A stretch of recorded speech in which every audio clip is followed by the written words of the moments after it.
We've now covered carbohydrates, which make up a small portion of your body mass, but play an outsized role in day-to-day readily available energy.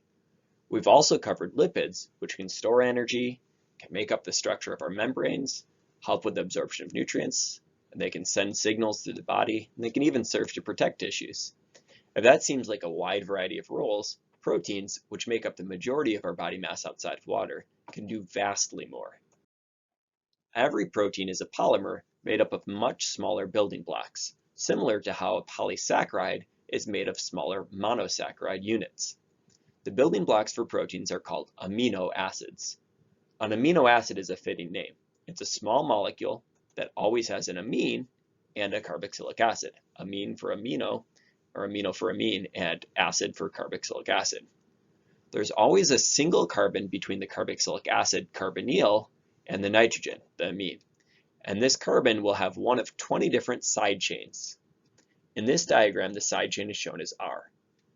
Even though the amino acid will always have the same core structure, an amine, a carbon with a side chain, which we call an alpha carbon, then a carboxylic acid, the side chain can be a wide range of functional groups, which gives an incredible range to protein functions. I want you to know the basic structure of an amino acid. An amine attached to a carbon with a side chain, an alpha carbon, which is attached to a carboxylic acid. In the next few slides, I'll give you some examples of amino acids that have nonpolar side chains, including aromatic groups, polar side chains, and side chains that are acidic or basic. The nature of these side chains helps to determine where they show up in a protein and what they do. I'm not looking for you to memorize these individual amino acids, but I'm looking for you to recognize the breadth of types that there are. Our first class of amino acids are the nonpolar amino acids. The top row of these amino acids has either no side chains or alkyl side chains, again, making them nonpolar.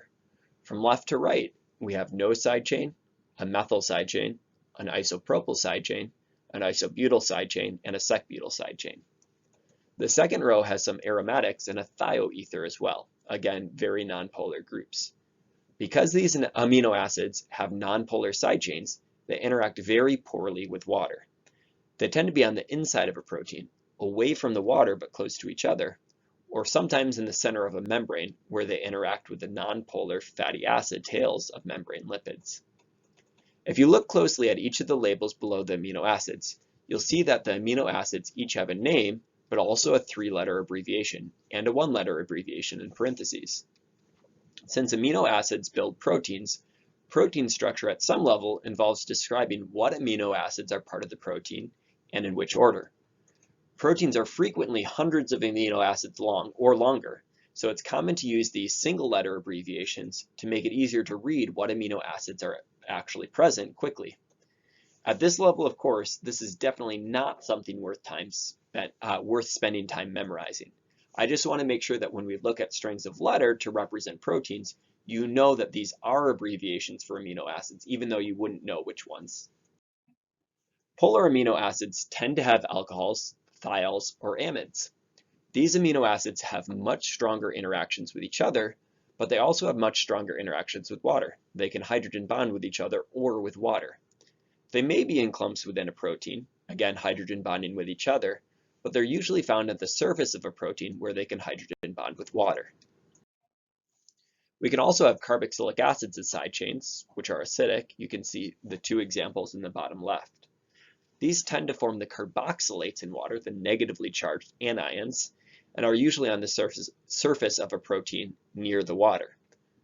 They often are important to the function of protein catalysts called enzymes as well.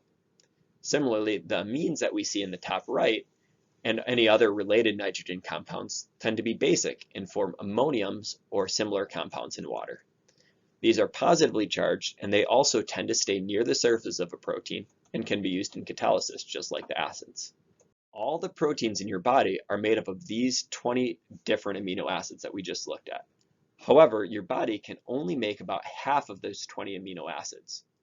All the amino acids that your body cannot make, our body needs to get through the diet, making these amino acids essential, just like linoleic and linolenic fatty acids were essential. We needed to get them through our diets. The table on the left shows the essential amino acids for humans. Again, the essential amino acids are the amino acids that we can't make and need to get through our diet. Arginine is made in our bodies, but it's made in small amounts during the urea cycle. That's enough for you or me, but for a kid who's growing super fast, they also need arginine in their diet. They don't make enough otherwise. You should know what it means for an amino acid to be essential, but definitely don't memorize the list of essential amino acids. Dietitians sometimes talk about complete proteins. Most organisms have proteins that are complete and intact. They're not, somehow missing something, but the organism may not have a protein mix that's representative of the type of amino acids that you or I need. The table on the top right shows some common sources of protein. From a dietary standpoint, a complete protein represents a food that has all the essential amino acids that we need in a reasonable ratio. For example, soy at the top of the table has all essential amino acids represented at reasonable concentrations. So we say that soy alone is a complete protein. On the other hand, grains like wheat, rice, and oats have reasonable concentrations of all of the amino acids except for lysine. If you only ate wheat, rice, and oats, you'd eventually run into problems trying to make any of your proteins that contain lysine. On the other hand, legumes like beans and peas typically have plenty of lysine but are deficient in methionine and tryptophan. So a meal like beans and rice or fried rice that contains peas would represent a complete protein because the foods that make up the meal cover each other's amino acid deficiencies. It's easy to get caught up in the details of something like this and worry about exact food pairings. Realistically, if you eat moderate amounts of a wide variety of minimally processed foods, that goes a really long way towards a healthy diet. Our amino acids, as we mentioned in chapter 18, tend to be chiral. 19 of the 20 amino acids are chiral, with only glycine, which is the amino acid that doesn't have a side chain, being achiral. Again, glycine is achiral, which means it's not chiral. We can draw Fisher projections for amino acids just like we could for carbohydrates. The carboxylic acid in an amino acid, just like the aldehydes or ketones in carbohydrates, would be at top. The side chain, which typically has carbons, would be straight down. So we'd arrange all the carbons vertically in an amino acid Fisher projection, just like we arranged all the carbons vertically in a carbohydrate Fisher projection.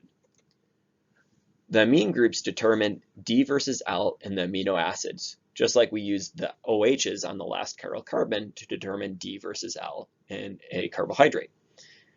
L is the natural form of amino acids, the naturally occurring form of amino acids, and it has the amine group on the left.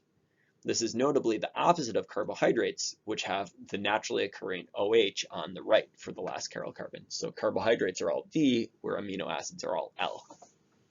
On an individual amino acid basis, this might not mean a whole lot. However, this has really practical implications that all proteins are also chiral. And that means every function of proteins will be handed, like we have a left hand or a right hand that interact differently with chiral molecules. Proteins will all have a certain hand and only interact with chiral molecules in a very particular way. So proteins will interact differently with chiral molecules, just like your right hand interacts differently with a baseball glove than your left hand does. Not only are amino acids chiral, they're also charged whenever they're in your bloodstream. An amino acid has an acidic carboxylic acid that would rather be the negatively charged carboxylate in all but the most acidic solutions. It also has a basic amine that would rather be a positively charged ammonium in all but the most basic solutions. So in neutral water, or in your bloodstream, which is just on the basic side of neutral, all of your amino acids will form ions on both the carboxylate and the ammonium, leading to a molecule that doesn't have a net charge, but does have two distinct and opposite charges, a full positive on the ammonium and a full negative on the carboxylate. We call these ions Zwitter ions, from the German word that essentially means hybrid in this context. If we have an acidic or basic amino acid side chain, those will also be charged at neutral pH. There's always a pH where on average an amino acid will be neutral, but for acidic or basic amino acids, this is not pH 7. The pH at which the amino acid is uncharged is called the isoelectronic point. Basic amino acids, like ones that have nitrogens on the side chains, will be uncharged only in basic solutions, which have a high pH, And acidic amino acids, like ones with a carboxylic acid on the side chain, will only be uncharged in acidic solutions which have a low pH. This matters a lot in your body because having a lot of charge is usually not very stable. So you have a very different amino acid mix in the proteins in your stomach where the pH is low than you have in the proteins in your blood where the pH is more basic. Interestingly, cancer cells have a number of adaptations for fast replication, among them being slightly more basic than a normal cell. Modifying the pH in cancer cells so that it's more acidic will change the charge in all of those cells' proteins so they're more positive, which affects all of those proteins' stability and their ability to function. It actually makes cancer cells much weaker when we modify their pH to be more acidic. Cool stuff. One of our amino acids plays a very special role in our proteins on the basis of its unique thiol side chain. Again, a thiol is an SH group. The thiol of cysteine is able to be oxidized to a disulfide bond, something that can't happen with the otherwise similar alcohol-based side chains. This disulfide is able to link amino acids together. Since this can actually form covalent bonds between amino acids, it plays an outsized role in holding the structure of a protein in place.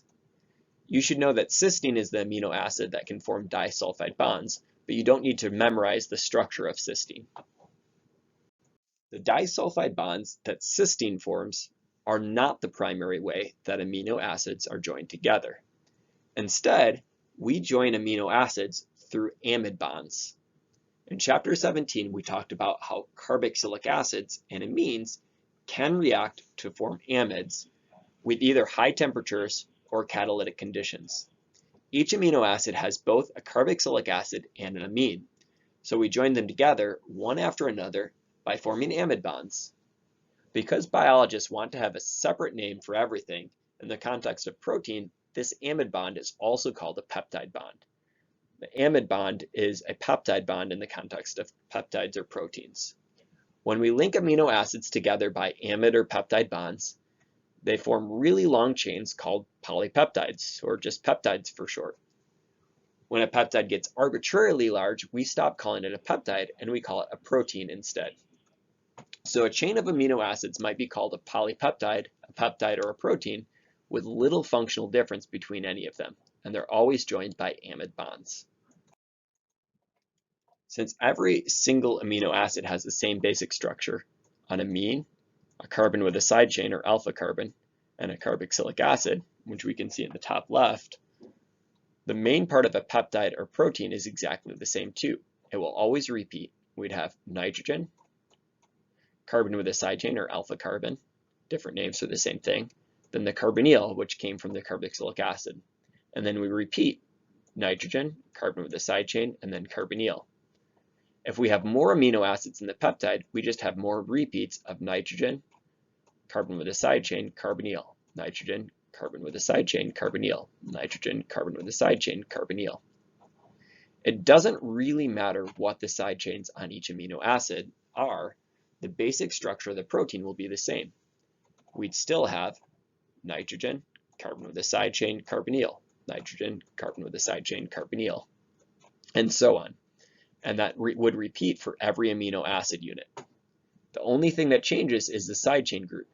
So I have shown here a peptide of my favorite amino acid, valine, which has an isopropyl group for each side chain. But it still has the same repeating pattern, nitrogen, carbon with a side chain, and carbonyl, as if I had any other sequence of amino acids, like, for example, threonine, cysteine, cysteine. We still have nitrogen, carbon with a side chain, carbonyl, over and over and over again.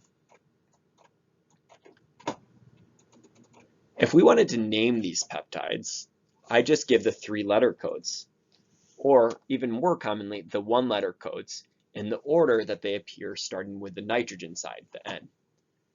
For the first peptide, val would refer to this peptide, or VVV. For the next peptide, the name would be THR, CYS, threonine, cysteine, cysteine, using 3-letter codes, or TCC using the 1-letter codes. Since the threonine is the amino acid with the nitrogen on the end, we say that this is the N-terminus. Terminus really just means end, so saying N-terminus is mostly about not sounding silly and saying N-end. It's too repetitive. Threonine has to start either version of the name, again because it's on the N-terminus or the N-end. If we start with the N that has the free carboxylic acid, the C-terminus, the name of this molecule would come out differently. It would be CCT. We're always going to name from the N-terminus to the C-terminus, so starting with the nitrogen side, because that's the way that proteins are made from your ribosomes. So here are some examples of some short peptides. The figure shown has a 9 amino acid chain for oxytocin, a hormone that is largely affiliated with bonding, particularly from a mother to child shortly after birth. The oxytocin is when we have the 2 amino acids shown in red, but if we swap those amino acids for those shown in green, we have a different hormone, vasopressin, which is a peptide hormone responsible for regulating the concentration of solutes in bodily fluids. It's essentially changing the salt concentration in our bloodstream and other places. Both of these are examples of peptides as hormones, which we had previously only seen in messenger lipids. Our next example is enkephalin, which is an even shorter peptide that serves as a neurotransmitter. It's just 5 amino acids long, and there are actually 2 different versions of the final amino acid, which is why you see in parentheses M/L. It could be either one. Enkephalin is responsible for transmitting severe smell, pain, or temperature signals. Peptides can even play a role in reducing oxidative stress, with a 3 amino acid peptide glutathione. But we're just getting started with these small peptides. In the next lesson, we'll see that proteins can play an even wider role than this biologically.